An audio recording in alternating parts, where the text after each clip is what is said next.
ನಮಸ್ತೆ everyone, welcome back to my channel Cherry Creations. ಇವತ್ತು ನಾವು ಟೇಸ್ಟಿಯಾಗಿ ಹಾಗೂ ಆರೋಗ್ಯಕರವಾಗಿರುವ ಶಾವ್ಗೆ ಬಾತ್ನ ಹೇಗೆ ಮಾಡೋದು ಬನ್ನಿ ನೋಡೋಣ. ಬೇಕಾಗಿರುವ ಇಂಗ್ರೀಡಿಯೆಂಟ್ಸು, ಮೊದಲಿಗೆ ನಾನು ಮನ್ನಾ ಅವರ ರೈಸ್ ಶಾವ್ಗೆ ತಗೊಂಡಿದ್ದೀನಿ. ನೀವು ಅನಿಲ್ ರೈಸ್ ಶಾವ್ಗೆ ಅಥವಾ ಬೇರೆ ಬ್ರ್ಯಾಂಡ್ನ ಯಾವುದಾದ್ರೂ ರೈಸ್ ಶಾವ್ಗೆ ಕೂಡ ತಗೋಬಹುದು.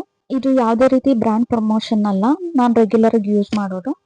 ಹಾಗೂ 1 ಟೀ ಸ್ಪೂನ್ ಸಾಸಿವೆ, 4ರಿಂದ 5 ಗೋಡಂಬಿ, 1 ಟೇಬಲ್ ಸ್ಪೂನ್ ಕಡಲೆಬೇಳೆ, 1 ಟೇಬಲ್ ಸ್ಪೂನ್ ಉದ್ದಿನಬೇಳೆ, 5 ಹಸಿಮೆಣಸಿನಕಾಯಿ, ಕರಿಬೇವು, ಕೊತ್ತಂಬರಿ, ಅರ್ಧ ನಿಂಬೆಹಣ್ಣು, 1 ಮೀಡಿಯಂ ಈರುಳ್ಳಿ, ಬೀನ್ಸು, ಕ್ಯಾರೆಟು, ಆಲೂಗೆಡ್ಡೆ, ಅರಿಶಿನ, ಉಪ್ಪು ಹಾಗೂ ಎಣ್ಣೆ. ಬನ್ನಿ ಇವಾಗ ಹೇಗೆ ಮಾಡೋದು ನೋಡೋಣ. ಸ್ಟವ್ ಆನ್ ಮಾಡಿಕೊಂಡು ಒಂದು ಪಾತ್ರೆಗೆ 4 ಲೋಟ ನೀರು ಹಾಕೊಂಡಿದ್ದೀನಿ. ನೀರು ಬಿಸಿ ಆಗುವಾಗ ಅರ್ಧ ಟೇಬಲ್ ಸ್ಪೂನ್ ಉಪ್ಪು ಹಾಗೂ 1 ಟೀ ಸ್ಪೂನ್ ಎಣ್ಣೆನ ಹಾಕೊಂಡು ಅದಕ್ಕೆ ಶಾವ್ಗೆನ ಹಾಕೋತಾ ಇದ್ದೀನಿ.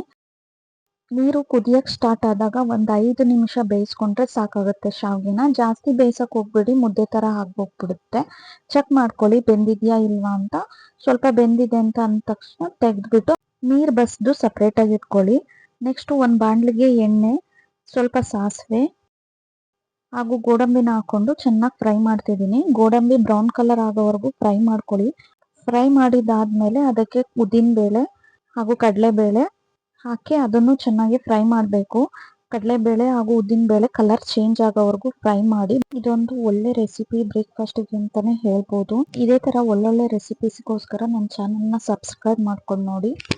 ನೆಕ್ಸ್ಟ್ ಇದಕ್ಕೆ ಕಟ್ ಮಾಡಿರೋ ಈರುಳ್ಳಿ, ಹಸಿರು ಮೆಣಸಿನ್ಕಾಯಿ ಹಾಗೂ ಕರಿಬೇವಿನ ಸೊಪ್ಪು ಹಾಕ್ಕೊಂಡು ಚೆನ್ನಾಗಿ ಫ್ರೈ ಮಾಡ್ಕೋಬೇಕು. ಈರುಳ್ಳಿ ಜಾಸ್ತಿ ಬೇಯಿಸ್ಬೇಕಂತೇನಿಲ್ಲ, ತರಕಾರಿ ಜೊತೆ ಮತ್ತೆ ಬೇಯುತ್ತಲ್ವಾ, ಹಾಗಾಗಿ ಸ್ವಲ್ಪ ಬೆಂದರೆ ಸಾಕಾಗುತ್ತೆ. ನೆಕ್ಸ್ಟ್ ಇದಕ್ಕೆ ಕಟ್ ಮಾಡಿರುವ ಬೀನ್ಸು, ಕ್ಯಾರೆಟು, ಆಲೂಗೆಡ್ಡೆ ಹಾಕೋತಿದ್ದೀನಿ. ಇದನ್ನು ಚೆನ್ನಾಗಿ ಫ್ರೈ ಮಾಡ್ಕೋಬೇಕು. ತರಕಾರಿ ಎಲ್ಲ ಚೆನ್ನಾಗಿ ಬೇಯಬೇಕು, ಅದಕ್ಕೋಸ್ಕರ ಸ್ವಲ್ಪ ಉಪ್ಪು ಹಾಕ್ಕೊಂಡು ಫ್ರೈ ಮಾಡ್ಕೊಳ್ಳಿ. ಆವಾಗ ತರಕಾರಿ ಎಲ್ಲ ಚೆನ್ನಾಗಿ ಬೇಯೋಕ್ಕೆ ಹೆಲ್ಪ್ ಆಗುತ್ತೆ. ಇವಾಗ ಇದಕ್ಕೆ ಸ್ವಲ್ಪ ಅರಿಶಿನ ಕೂಡ ಸೇರಿಸ್ಕೊಳ್ಳಿ. ಅರಿಶಿನ ಹಾಕಿರೋ ಕ್ಲಿಪ್ ಎಲ್ಲೋ ಮಿಸ್ ಆಗಿದೆ. ನೆಕ್ಸ್ಟ್ ಇದಕ್ಕೆ ಒಂದು ಪ್ಲೇಟ್ ಅಥವಾ ಲಿಡ್ ಕ್ಲೋಸ್ ಮಾಡಿ ತರಕಾರಿನ ಒಂದು 5 ನಿಮಿಷ ಚೆನ್ನಾಗಿ ಬೇಯಿಸ್ಕೊಳ್ಳಿ. ಆವಾಗ ಲಿಡ್ ಓಪನ್ ಮಾಡಿ ಚೆನ್ನಾಗಿ ಮಿಕ್ಸ್ ಮಾಡಿ, ಇಲ್ಲಾಂದರೆ ತಳ ಹಿಡಿದ್ಬಿಡುತ್ತೆ. ನೋಡಿ ಇವಾಗ ತರಕಾರಿ ಚೆನ್ನಾಗಿ ಬೆಂದಿದೆ. ಈ ಟೈಮಲ್ಲಿ ನಾವು ಬೇಯಿಸಿ ನೀರು ಬಸಿದು ಸಪ್ರೇಟಾಗಿ ತೊಗೊಂಡಿರೋ ಶಾವ್ಗೆನ ಇದಕ್ಕೆ ಹಾಕಿ, ಇದಕ್ಕೆ ಸ್ವಲ್ಪ ಕೊತ್ತಂಬರಿ ಸೊಪ್ಪು ಕೂಡ ಹಾಕಿಬಿಟ್ಟು ಚೆನ್ನಾಗಿ ಮಿಕ್ಸ್ ಮಾಡಬೇಕು. ತರಕಾರಿ ಶಾವ್ಗೆ ಎಲ್ಲ ಚೆನ್ನಾಗಿ ಹೊಂದ್ಕೊಳ್ಳೋ ರೀತಿ ಚೆನ್ನಾಗಿ ಮಿಕ್ಸ್ ಮಾಡಬೇಕು.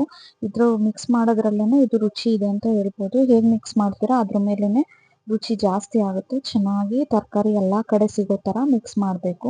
ನಿಧಾನಕ್ಕೆ ಮಿಕ್ಸ್ ಮಾಡಿ, ಇಲ್ಲ ಅಂತಂದರೆ ಶಾವ್ಗೆ ಕಟ್ ಆಗಿಬಿಡುತ್ತೆ. ತರಕಾರಿ ಶಾವ್ಗೆ ಎಲ್ಲ ಚೆನ್ನಾಗಿ ಹೊಂದ್ಕೊಳ್ಳೋ ಥರ ಮಿಕ್ಸ್ ಮಾಡಿದಾದ್ಮೇಲೆ ಇದಕ್ಕೆ ಒಂದು ಅರ್ಧ ಕಟ್ ಮಾಡಿರೋ ನಿಂಬೆಹಣ್ಣು ಹಿಂಡ್ಕೊಳ್ಳಿ. ನಿಂಬೆಹಣ್ಣು ಆಪ್ಷನಲ್ಲು, ಬೇಕಾದರೆ ಹಾಕೋಬೋದು, ಇಲ್ಲ ಅಂತಂದರೆ ಸ್ಕಿಪ್ ಕೂಡ ಮಾಡ್ಬೋದು. ನೋಡಿ ಇವಾಗ ಸೂಪರ್ ಟೇಸ್ಟಿಯಾಗಿ ಹಾಗೂ ಹೆಲ್ದಿಯಾಗಿರುವಂಥ ಶಾವ್ಗೆ ಬಾತು ಬ್ರೇಕ್ಫಾಸ್ಟ್ಗೆ ರೆಡಿಯಾಗಿದೆ. ನೀವು ಕೂಡ ಮನೇಲಿ ಟ್ರೈ ಮಾಡಿ ಹಾಗೂ ಹೇಗಿತ್ತು ಅಂತ ಕಮೆಂಟ್ ಮೂಲಕ ತಿಳಿಸಿ. ವಿಡಿಯೋ ಇಷ್ಟ ಆಗಿದ್ರೆ ಲೈಕ್ ಮಾಡೋದು ಮರಿಬೇಡಿ.